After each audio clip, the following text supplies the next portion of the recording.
It's not every day that a book openly challenges you to critically consider your points of view and to reflect upon social issues of our time. A contemplation on these aspects is often a rarity among the general population, with its benefits and growth abilities hence hidden to us.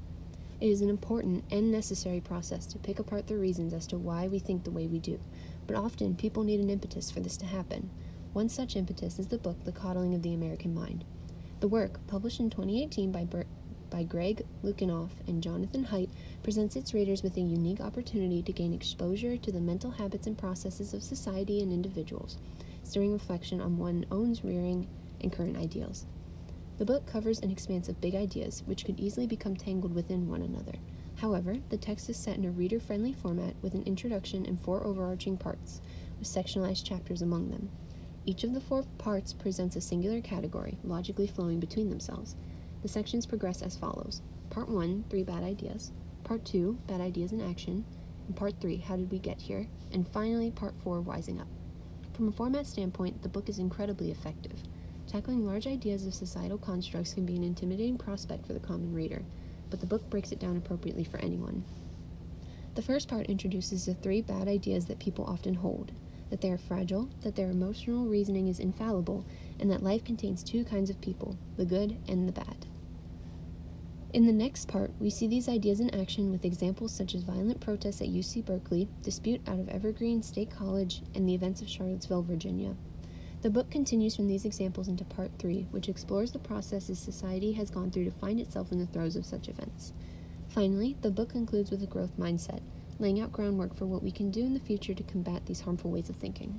To top all of this off, each chapter also concludes with a section called In Sum, which provides helpful summary notes to highlight important points.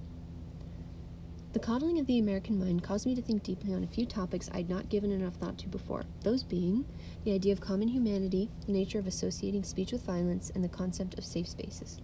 I also felt that I disagreed with a few of the book's points, the most prominent being their endorsement of the service known as letgrow.org and their disagreement with the use of see something, say something. I will go into 2 of these points in greater detail. As I said, I agree with the book's negative viewpoint on safe spaces. The book states that, but the threat wasn't just the reactivation of painful personal memories, it was also the threat to students' beliefs, page 28. I really don't think that safe spaces are necessary at colleges. College students are legal adults and should not need hand-holding when it comes to their beliefs. They are mature individuals who should be able to differentiate between a true threatening issue and someone else's words or ideas. I asked myself, after reading this passage, if I would ever consider a safe space if I encountered a protester or a speaker speaking out against my beliefs. I simply could not justify something that would drive me to that point. But I have been raised to be independent, self-assured, and able to brush what may bother me off my shoulder. And I suppose to those without those strengths, things could be different. I disagreed with the book's rejection of see something, say something. The book states that, however, there are only a few terrorist attacks of any kind each year in the United States, so in almost every case the feeling is wrong, page 204. I really don't believe that people should hold their tongue if they notice something suspicious, even mildly, while on board some form of public transit. Yes, it is entirely true that their feelings could be incorrect, but I think that it is important to report regardless. The worst that could come would be that report is thrown to the side as a non-threat. In terms of public transit, it is on everyone to keep one another safe.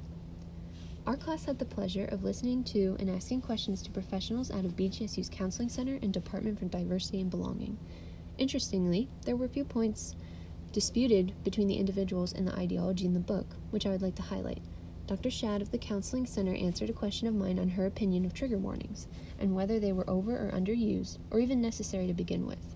Her view differed a bit from the book's, which was quite interesting. The book expresses the sense that trigger warnings are simply adding to the movement of safetyism, stating that might this framework itself alter a student's reaction to ancient texts, creating a feeling of threat and a stress response to what otherwise would have been experienced merely as a discomfort or dislike? Page 7. Dr. Shad's response was different. She believed that there were not too many trigger warnings and that truly not many people use them. She also brought up the point that if you cannot speak about something in a third-party context, that is a sign that there's a deeper problem regarding it. She stated that trigger warnings are useful to make sure that people are not sitting in class suffering.